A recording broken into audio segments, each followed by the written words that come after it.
Two of three escapees from the Bighorn County Jail in Hardin are now in custody, and tonight, details on their frightening escape. The late Friday night jailbreak that shut down Hardin and drew law enforcement agencies from across the region reveals a ploy, then two assaults before the prisoners made it out. 4 days after the men broke out of the Hardin jail, the Bighorn County Sheriff's Office releases details on that escape. The press release states that the inmates lured a Bighorn County detention officer into one of the larger men's cell blocks by convincing the officer that someone was sick. 2 or 3 male inmates then grabbed the officer and pulled him inside, where they assaulted him and bound him. The release states that inmates were able to get a jail key from the officer and proceeded to the Bighorn County dispatch area, where they assaulted a dispatcher and handcuffed her. She tells Q2 she was then thrown to the floor. The inmates then forced the dispatcher to show them how to open a garage door that leads into booking, and the inmates escaped through that garage door. Well, from that point, law enforcement from across the region converged on Hardin to assist, and now 3 days later, 2 of those suspects are back in custody. Q2 Zoe Zandora met with Billings police today and picks up the story from here. Zoe.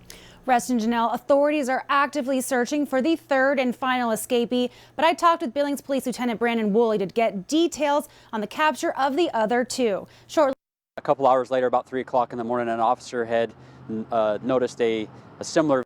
Shortly after 10 o'clock p.m. last night, Billings Street Crimes Unit was actively following up on leads for their whereabouts. Now, Woolley said officers went to confront a group of individuals at an address of the 800 block of South 29th Street, and one individual ran. Now, officers were able to catch this person, who ended up being Anthony James Castro, took him into custody and remanded him. Stephen Caplet also taken into custody. Now, the police continue to follow up on other leads, and around midnight to 1 o'clock Tuesday morning, officers tried to stop a vehicle of interest in relation to the escapees, and the vehicle then fled. Officers did pursue for a short period of time, but Woolley said they terminated the pursuit due to safety concerns to the community.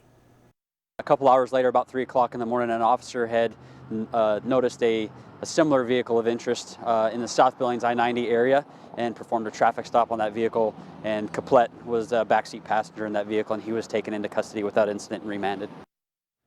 Today at 3 o'clock p.m., Stephen Caplet appeared by video from the Yellowstone County Jail. Caplet is being charged with unauthorized use of a motor vehicle, fleeing from an eluding officer, obstruction an officer and other public servant, and other charges in regards to his original arrest. Bond has been set at $6,500, and Caplet will be transferred back to Hardin within the next 24 to 48 hours.